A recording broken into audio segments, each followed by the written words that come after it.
Alright mga makisig, siguro naghahanap kayo mga makisig ng Zello interface na pwede natin i-connect sa base radio. So, ito na mga makisig yung hinahanap nyo. Zello interface, pwede nang i-connect sa base radio. Kaya, tapusin nyo tong video mga makisig hanggang dulo para malaman nyo kung paano.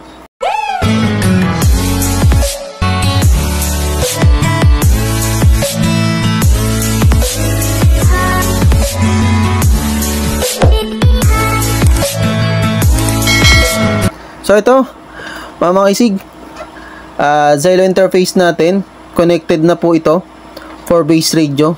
Yan. Malaki-laki po siya. So, tatlo po ang connector nito sa mga nagtatanong mga makisig. Ito, pakita natin. Una po, yung connected sa base radio. So, sa mga nagtatanong, ano po ba ang mga base radio na pwedeng i-connect dito sa ating Zello interface? Pwede po dyan kahit anong base radio mga makisig. ICOM, Yaesu, Kenwood, Cygnus is pwede po. Basta pagka nag-order po kayo nun, pag nag-order kayo nito mga makisig, yan, available tayo nyan, pre-order, isa nyo lang po sa akin yung base radio nyo na paglalagyan para magawa natin ano. Kaya ito, yung nakapining na to mga makisig is for ICOM 23 Hotel. Ito po yan. Yan, yung ICOM 23 Hotel natin. Doon po siya nakapining yung ating connector. So, dito naman, may isa pa siyang connector for speaker naman to mga makisig. Magagamit natin to para pan-trigger natin for base radio. Yan, ilalagay natin yan. At lastly, so dalawang klase po mga makisig pwede natin i-connect ito para gumana yung Zello to radio, vice versa. Ito 3.5mm to para sa Android phone, pero kung gusto nyo pong i-connect sa inyo pong laptop or computer ay pwede naman po mga makisig. Gagawan po natin yan ng panibagong connection. So tatanggalin natin to. Ang ipapalit po natin is for connection para sa ating PC or laptop. Yan po. Bali tatlo po yan mga makisig. Yan. Okay. So, buksan na natin mga makisig at napakaganda nito. Yan, ito pala. So, may limang light indicator. Green for power. Yan. RX nya. Kulay dilaw. Then, DTMF. Nagbiblink lang in white. TX is red. So yung kanyang voice is kulay blue. Yan mga makisig. Yan, ito yung ating ano niya. Silo, ang sukat niya halos ano kasing haba po ng pala ano yung ating daliri sa gitna. Tapos dito naman yung sa taba, yung sa taas. Yan. Alright. Okay, isaksak na natin mga makisig. So, hindi na natin kailangan isaksak pa ito mga makisig sa ating power supply. Gamit lang ito, yung ating jack para sa ICOM ay mabubuhay na po siya. Yan. So, try natin magsaksak mga makisig. Gamit tayo ng ating base radio. ICOM 23 Hotel. So, sasaksak natin to, yung ating jack. Yan. Lalagay lang natin dito. Makikita nyo yan, umilaw na siya. Yan. Umilaw na po mga makisig. Yellow power. Then, red TX. Then, yan, namatay na siya. Ibig sabihin nun mga makisig, na-trigger na po siya. Yan. Ito naman, para naman sa ating 3.5mm jack, i-connect po natin to sa ating Android phone. Okay? Kuha tayo ng isang Android phone pang sample. So ito mga makisig, yung ating sample Android phone. So gamit tayo ng Laguna Radio Group na channel. Ayan. Sa mga hindi pa pala nakakapasok sa ating mga makisig, Zelo channel. Yan. Pasok lang po kayo. Ang kagandahan po, wala po yung password. At any station po is pwede pumasok dyan mga makisig. Okay. So, isaksak naman natin to mga makisig tong speaker. So, usually mga makisig, yung ating base radio is meron siyang saksakan sa likodan. Pakita natin to. Yan, nakikita nyo po yan. Ito po. Yan po, dyan po natin nilalagay yung ating pang speaker. Yan. So, pag nakalagay na po, gagawin nyo lang mga makisig, kita nyo po yung katabi ng kotse. Yan. Press nyo lang po yan para mag-blue. Ibig sabihin, naka-activate na po yung kanyang Vox. Okay, kung naka-set up po ito mga makisig, yung in-avail nyo is for Android phone at wala po kayong ginagamit na laptop, pwede naman po. Ilagay nyo lang po sa car mode, pindutin nyo po yan. Yan. Ibig sabihin po yan, naka-car mode, hindi na po siya i-screen off. Yan. Kasi pagka nag-screen off, wala na po siya hindi po siya mag-work. Kaya mas maganda naka-screen off and then low brightness nyo lang para tipid po sa cellphone. Pero kung kayo naka-laptop, mas maganda. Goods na goods yun, 24 hours. Yan. So, gamit tayo mga makisig ng analog radio.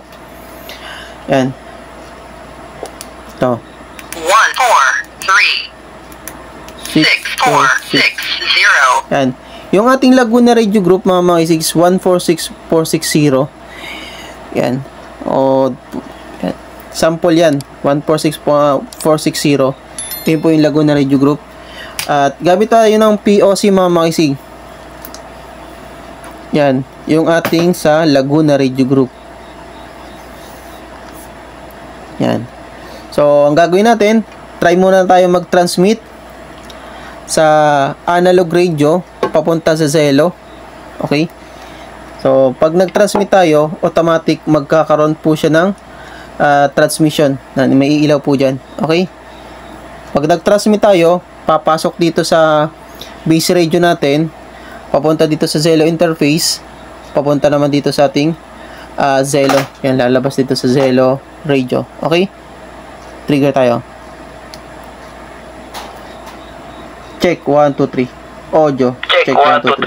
Audio. Check 1, 2, 3. Ayun. So, umilaw. Gumana dito. Okay.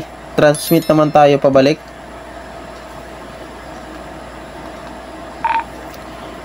Check 1, 2, 3. Check 1, 2, 3. Ayun. Audio check 1, 2, 3. Audio check 1, 2, 3. Okay. Nakita nyo mga makisig. Umilaw din siya sa kanya. Lumabas dito sa sa analog radio natin. Okay, isa pa. Yan. Audio 1, 2, 3. Audio 1, 2, 3. So, yun. Kita nyo mga makisig. Nung nag-red siya, pakita natin dito sa kabila. Nung nag-transmit tayo, may lumabas ditong red at tumunog yung DTMF. Yun. Your audio is loud and clear. Yun. Tama-tama, mayroon nag-transmit sa Laguna Radio Group. Makipag, tayo, modulate gamit itong, analog radio. Ayan, idol, maraming salamat sa feedback. Ay, nagte-testing tayo using Zelo interface yung pwedeng i-connect sa base radio. Nagta-transmit ako using, analog radio, yung UV5R. How copy to? Go ahead. Ayan, idol, maraming salamat sa feedback. Ay, nagte-testing tayo using interface yung pwedeng i-connect sa base. Nagta-transmit ako using analog radio, yung UV5R. How copy to? Go ahead. Yan, Mama Isig. This is NR2223 from San Pedro. Alright. Gising pa, idol. Busy sa pagkakalikot pala dun. Yung dalawang account, sa'yo po yun. Yan. Click tayo. QSL Idol, sa atin po yun. Ito, nagtetest tayo. Yan.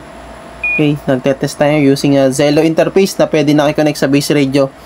So, yung base radio nyo, mas maganda, mataas ang wattage, syempre. Ano po ba ang naging problema sa iyong gadget dyan. At yung kinakalikot. Walang problema, idol. Ito, Walang ginagawa problema, ko lang ng video sa tutorial. ginagawa ko lang ng video sa tutorial. Ayan. So, alright, mga makisig. Goods na goods. Pwede kayo mag-transmit sa Zello. Analog, pwede na. Yan. Ang ganda to. Naka-base na tayo. Naka-connect sa base na. Mas malawak pa ang coverage nito. Yan. Dito na tayo. Copy, idol. Yan. Umilang. Happy, idol. Yan. Umilang. So, yun, mga makisig. Ganun lang. Napakadaling iset up po nitong Zello interface natin. Kaya, so, ito lang po yung tutorial para Kayo po pala ito, idol magising. Medyo nagbabago magkaiba ang boses ng yung isa mo pang module sa isa. Yung isa para bulog, yung isa naman ay litaw. Pero parehas man malinaw. ayun, thank you. So, bali idol, yung isa naman, nagtatransmit tayo sa analog. Yung isa naman, nagtatransmit tayo sa Zello radio. Yun. Patayin na muna natin. So, yan, sa mga naghahanap mga makisig ng interface connected sa base radio, yan. Yan po ba yung itinatanong nyo dun sa group kung may nakamonitor sa Yan. Ano ba yun? 412 ba yun? Yung nireply ko doon. Sabi niya sa Celio rin. Transmit tayo pabalik. QSL idol, nakakonect tayo sa 1.6460. Nakakonect tayo sa 1.6460. So, yan. Alright. Laguna Radio Group, mga makisig, sa mga hindi pa naka-join. Open po yan for, all station, pwedeng mag-join dyan. Tulog na siguro ang iba, no? Kasi wala na nagre-reply. Yan. So, Ako kasi nag-iigib pa kaya gising pa. Kami ni airport ay iigib. alright. So, alright. Goods na to, mga makisig. Baguhan lang ako sa ganito kaya hindi ko pa alam yung mga wording nyo na ginagamit. Yan. Ito yung mga radyo na iba. Nakakagamit ako dito. Yung may 16 channel. Kasi Okay, kita yun, mga makisig. Meron tayo siyang 9 lang pala, 9. base. Pwede yan. 5 watts. Ginagamit sa aming toda para hindi kami nagkakitaan. Kailangan bumaba Goods. ng bungad. Yun ang contact namin. Two-way radio naman yata. Two-way radio. Analog, mga makisig, to base na yan. Naka-base na yan. So, sa mga gusto mag-avail nito, mga makisig, pwede siyang i-connect sa laptop. Magpi-pre-order kayo. Imbis na nakakonect sa Android phone, to naka 3.5mm jack, pwede na po i-connect sa laptop or sa PC. Yan. Okay? So, hanggang dito na muna mga makisig. See you on next video. Kung nagustuhan nyo po itong video, pindutin nyo naman po yung subscribe button and hit the notification bell. At maraming salamat sa hindi po pag-skip ng ating ads, at lalo po tayong gagawa pa ng mga videos about sa tutorial ng mga Zello interface at iba pa. Okay? Hanggang dito na muna mga makisig. See you next video. Maraming salamat po. God bless. Makisig TV. Adios.